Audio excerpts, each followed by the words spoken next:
Hello दोस्तों, मैं लौट के आ चुका हूँ मार्शल गॉड के एक न्यू एपिसोड के साथ। अब तक अगर आप लोगों ने हमारे चैनल को सब्सक्राइब नहीं किया तो सब्सक्राइब कर दीजिए इस तरह की न्यू वीडियो डेली देखने के लिए। अब तक हमने मार्शल गॉड में देखा कि जी डायनेस्टी और लू डायनेस्टी का एंसेस्टर एक साथ मिलकर शू फेंग को मारने के लिए एग्री हो जाते हैं। आज के एपिसोड के शुरुआत में हमें दिखाया जाता है जी डायनेस्टी का एंसेस्टर शू फेंग के ऊपर अटैक कर देता है और दूसरी तरफ शू फेंग अपने व्हाइट टाइगर क्लॉ की मदद से उनके ऊपर अटैक कर देता है। तभी डेंग डेंग शू फेंग को कहने लगती है, शू फेंग मैं तुम्हें मान गई, तुम अकेली ही इन दोनों एंसेस्टर से फाइट कर रहे हो। तभी दिखाया जाता है शू फेंग मेंटल मैसेज करके हैंगयान को कहने लगता है, मैं इन दोनों एंसेस्टर को संभाल लेता हूँ, तुम जल्दी से जाके प्रिंस और प्रिंसेस को इधर से बाहर निकाल लो। तभी हमें 10 दिन और एक रात के बाद दिखाया जाता है शू फेंग और वो दोनों एंसेस्टर उधर फाइट ही कर रहे होते हैं। तभी दिखाया जाता है उधर हैंगयान आ जाता है और इस फाइट को अब तक होते हुए देख के हैंगयान कहने लग जाता है, ये तो मिरेकल है, मैंने कभी भी नहीं सोचा था कि शू फेंग जैसा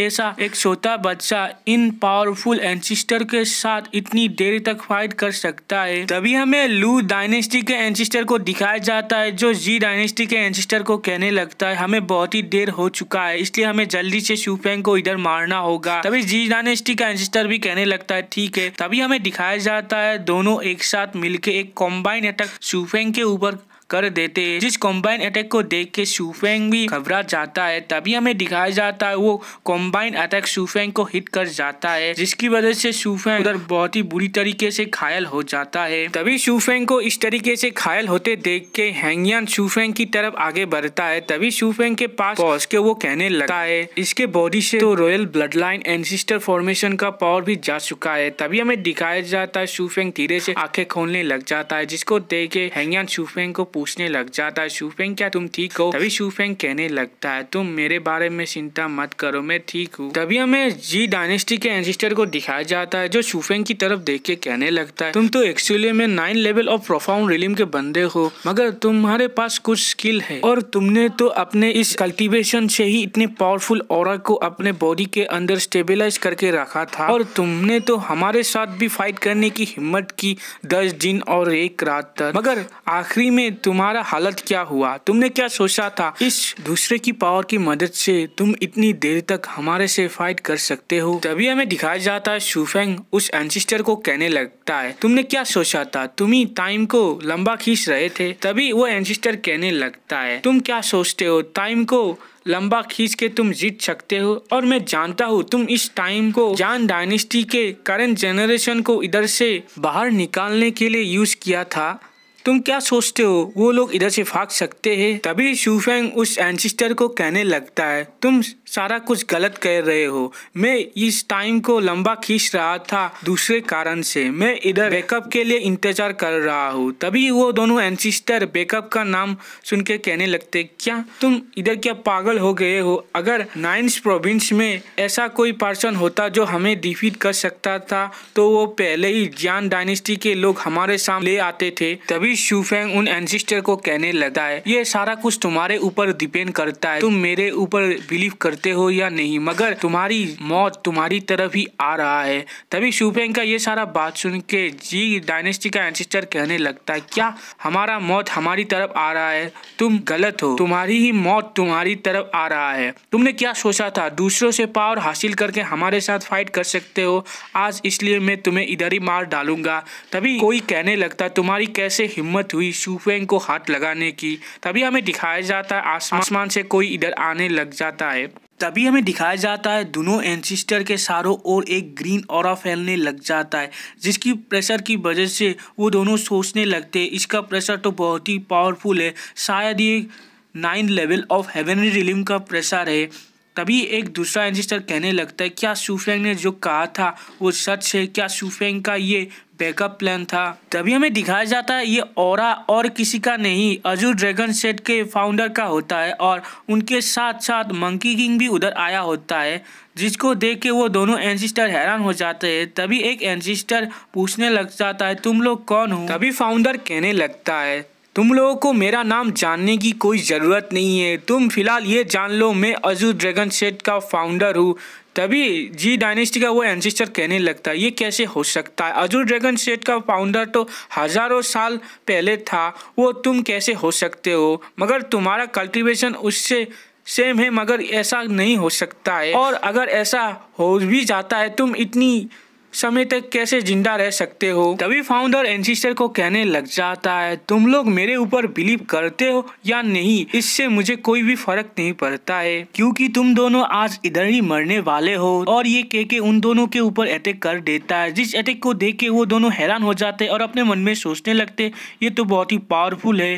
तभी हमें दिखाया जाता है वो दोनों भी एंसेस्टर के ऊपर अटैक कर देते हैं। तभी हमें दिखाया जाता है उन दोनों एंसेस्टर का अटैक फाउंडर के अटैक से क्लैश कर जाता है, मगर इससे फाउंडर के अटैक को कुछ भी नहीं होता है। इसके अलावा उन दोनों एंसेस्टर का अटैक उधर ही डिस्ट्रॉय हो जाता है, जिसको देख के वो दोनों हैरान हो जाते हैं। तभी दिखाया जाता है वो दोनों एंसेस्टर फिर से फाउंडर के अटैक के ऊपर अटैक कर देते हैं, मगर इस बार भी उन लोगों के अटैक से कुछ भी नहीं होता है और वो दोनों ही घायल हो जाते हैं उधर। तभी फाउंडर का ये सारा पावर को देख के जी डायनेस्टी का एंसेस्टर सोचने लगता है ये आदमी तो बहुत ही स्ट्रांग है, ये तो एक ट्रू एक्सपर्ट है जो लॉर्ड रिलिम में पहुंचने ही वाला है, शायद वो रियली में ही अजूर ड्रैगन सेट का फाउंडर होगा। तभी दिखाया जाता है फाउंडर का ये सारा पावर देख के जी डायनेस्टी और लियू डायनेस्टी के सारे लोग उधर से भागने लग जाते हैं। तभी फाउंडर उन लोगों को भागते हुए देख के कहने लगता है आज तुम लोग मेरे पावर से बच नहीं सकते हो, मगर तभी अचानक से उधर एक बहुत ही पावरफुल कैरियर आ जाता है, जिसके सामने बहुत ही पावरफुल दो स्पिरिचुअल बीस्ट होते हैं, जिसकी वजह से एंसेस्टर उधर रुक जाते हैं अटैक करने से। तभी मंकी किंग फाउंडर को कहने लग जाता है सीनियर मुझे इस कैरियर से बहुत ही अजीब सा फील आ रहा है, और इस कैरियर के सामने दो स्पिरिचुअल बीस्ट है, उसको बहुत ही पावरफुल फॉर्मेशन की मदद से उधर बांध के रखा गया है, मैं भी अपने पावर की मदद से ऐसा नहीं कर सकता हूँ। तभी हमें दिखाया जाता है जी डायनेस्टी का एंसेस्टर हंसने लग जाता है और कहने लगता है तुम लोग अब क्या करोगे, अब मेरा सीक्रेट हथियार इधर आ गया है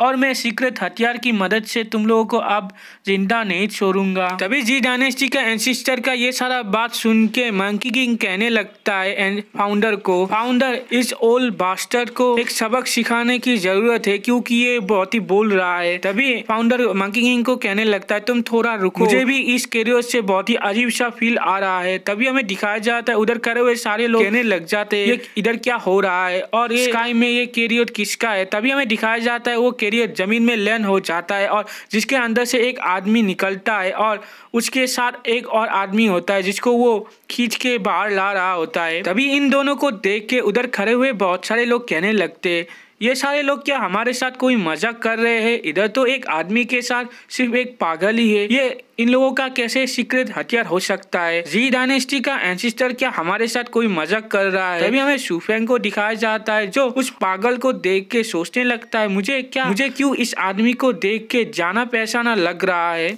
तभी फाउंडर उस पागल आदमी की तरफ देख के सोचने लग जाता है इसे देखने से बहुत ही स्टूपिड लगता है, मगर ये इतना भी कमजोर नहीं है जितना देखने से लगता है। तभी हमें दिखाया जाता है वो दूसरा वाला आदमी उस स्टूपिड आदमी के बाल को हटाने लग जाता है, जिसकी वजह से उस आदमी के सिर पे शूफेंग को जलने का निशान दिखाई पड़ जाता है, जिसकी वजह से शूफेंग को कुछ याद आ जाता है और शायद आपको भी याद आ गया होगा ये आदमी कौन है।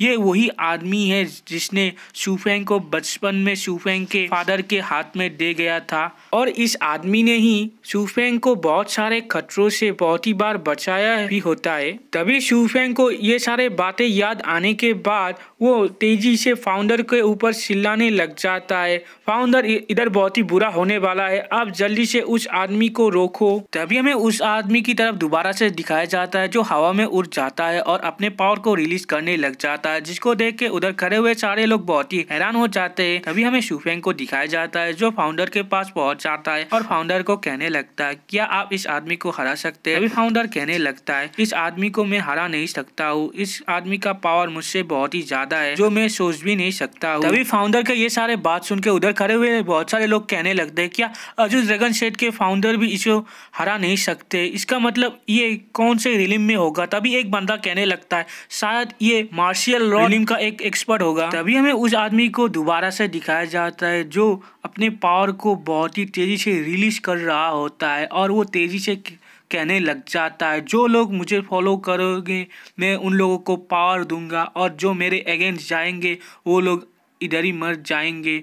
और उस आदमी के पावर की वजह से उधर रात जैसा माहौल हो जाता है, जिसको देख के फाउंडर भी सोचने लगते इसका पावर तो इतना ज़्यादा है, जिसकी वजह से एक रात जैसा माहौल भी हो चुका है। शायद ये लॉर्ड रिलिम का बंदा नहीं है, शायद ये किंग रिलिम का बंदा है। मैं रिवाइव होने के बाद ये कुछ देखूंगा, मैंने कभी नहीं सोचा था। अगर मैं आज इधर मर भी जाता हूँ मुझे कोई गम नहीं है ये सारा कुछ देखने के बाद। तभी हमें शूफेंग को दिखाया जाता है, जो उस आदमी को देख के कहने लगता है आज मैं इस आदमी के हाथ से नहीं मर सकता हूँ और इन लोगों को भी मारने नहीं दे सकता हूँ।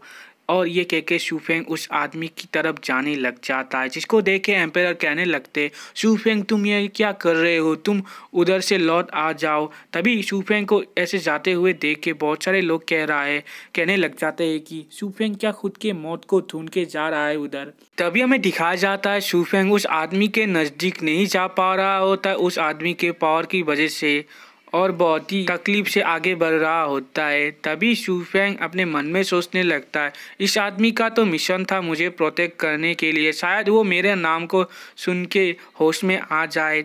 ये सोच के शूफेंग बहुत ही तेजी से कहने लगता है मैं शूफेंग हूँ, तुम अभी क्या मुझे मारना चाहते हो। तभी शूफेंग का ये बात सुन के वो आदमी अपने होश में आ जाता है और कहने लगता है शूफेंग कौन सा शूफेंग, तुम कौन हो। तभी शूफेंग की तरफ देख के कहने लगता है ये तो तुम हो। और इधर ही हमारा आज का एपिसोड एंड होता है। ये आदमी ने शूफेंग को पहचान लिया है या नहीं, इसको जानने के लिए हमारे चैनल को सब्सक्राइब और लाइक कीजिए। और ये आदमी कौन से रिलीम में हो सकता है इसके बारे में कमेंट कीजिए, आपको क्या लगता है। Thank you.